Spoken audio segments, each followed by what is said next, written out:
Welcome back to Briggs on Books, our international talk show where we talk to authors from all over the world about their books, about how they arrived at writing a book, what they want said, and where you can get the book. Are you thinking about adding a book to your reading list or ready to put another one on your stack there? This one is amazing, and it is called An Abomination That Caused Desolation. And not only do we have the book here, by the way, we have the author, William John. Welcome, William.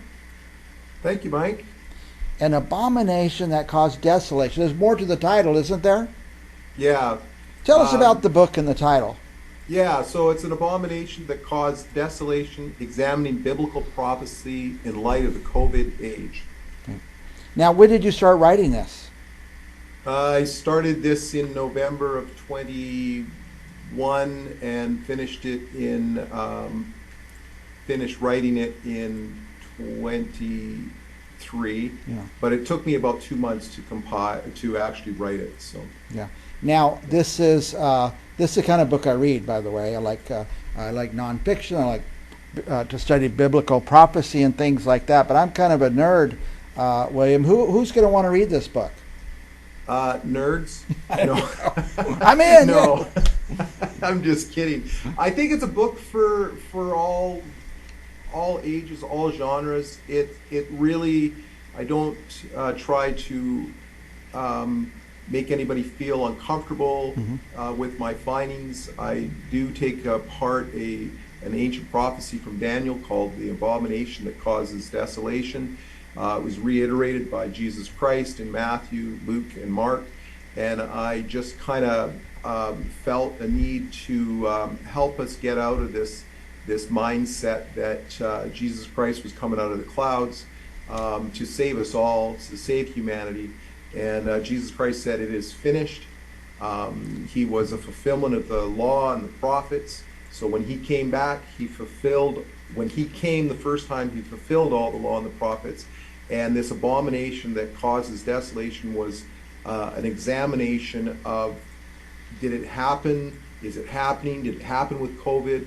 And then the book kind of takes a turn where I realized that the book is really about how to find love in unlovable circumstances. Wow. So. Is there anything in there as a big wow moment where you say, "Wow, I never thought of it that way, that way, or that way"? Yeah. The desolate. When I was studying the word desolate, that kind of surprised me because we think of a wasteland. Most people think of a wasteland, and in 70 A.D., after the Romans took siege of the temple in 70 A.D., which a lot of denominations call the abomination that caused desolation, I would concur and say, yeah, it made it desolate. But actually, the word desolate actually means lonely.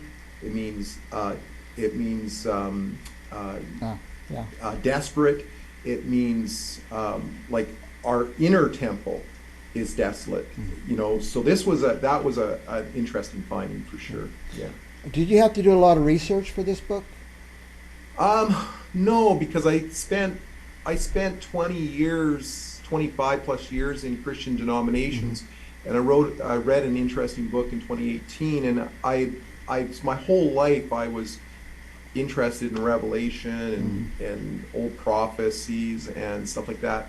So from the time I was like 8 years old, and I write about this in the book, I had spent a lot of time curious. And I didn't grow up religious at all, and I didn't grow up in a religious home, but I write about this in the book too. It was old Iron Maiden records that got me into the book, into writing about, because they used to put Revelation scriptures on the back of their album covers as a kind of a, I don't know if it was a joke or whatever, but it just really made me think. And so I started picking up a Bible we had in the house. And anyways, it's quite comical how I came to find these understandings, but there's certain things that in the Bible that I never settled right with me. And this book turned out to be quite an interesting finding where I realized that Revelation isn't about all these end times revelation stuff. Isn't about really the end times. It's about it gives us hope.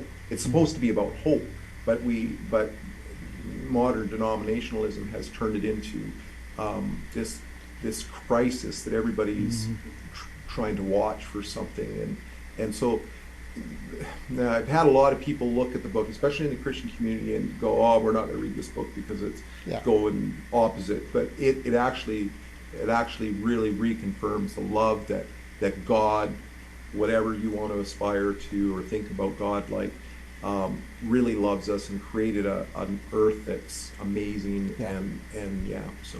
I have a rule that I don't condemn a book until I've read it. And then usually when you read the book, you don't, that makes some sense. I get what he's trying to say. So it's a study. It sounds like a real fun study. Yeah, I try to bring a little bit of lightness to it.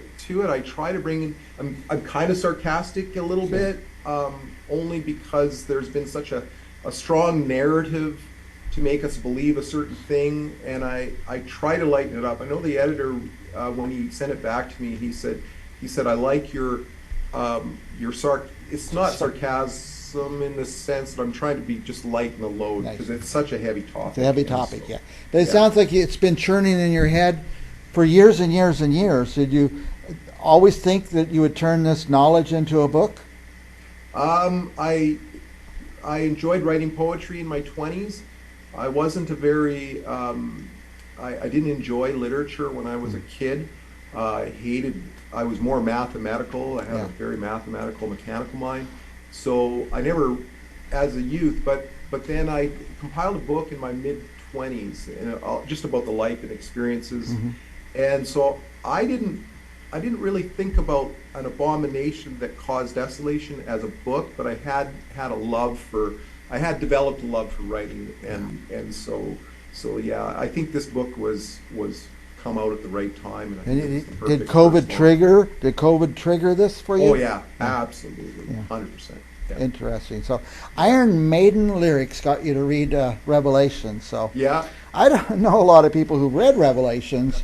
I mean, if everybody says, "I'm going to read the whole Bible," you get to the begats, and usually people give up around there. So tell me about your website. What are we going to find if we go look at that? I just started a writers, a few things. I started it's called a writers jam here in British Columbia. I want to try and get people, like-minded people, writers and stuff together. So there's a form application there. Hopefully come to the States would be kind of fun.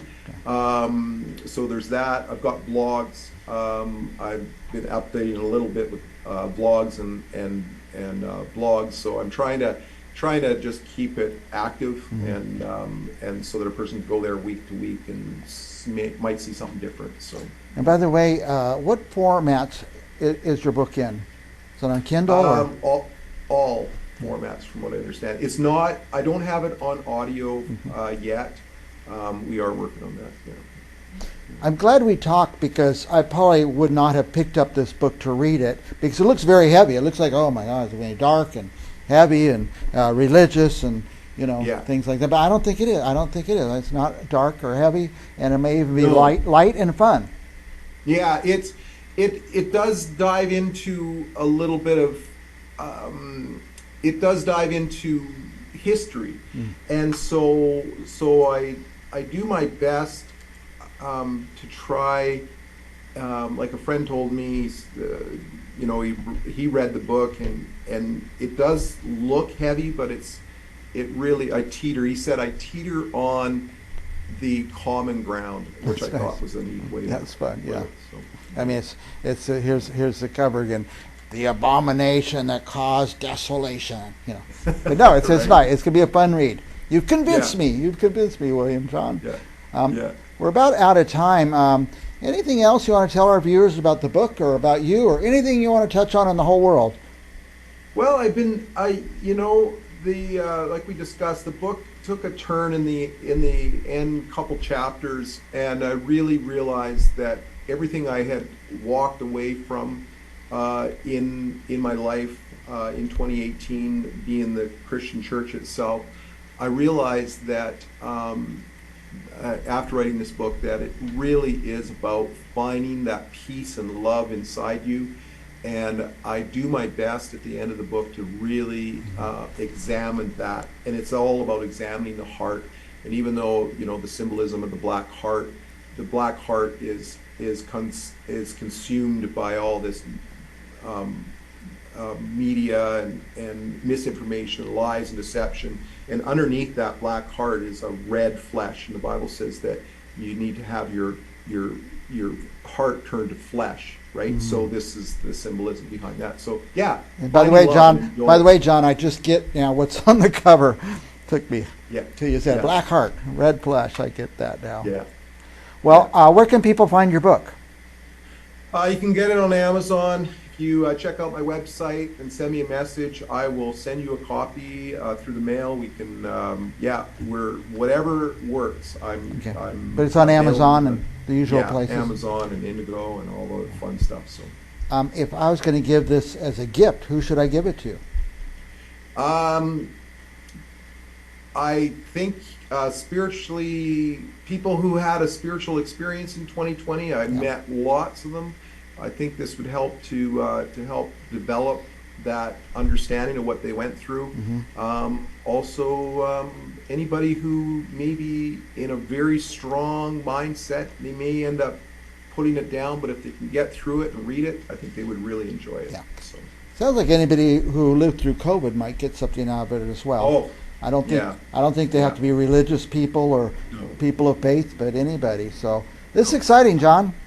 William John. You got two first names. That's not fair.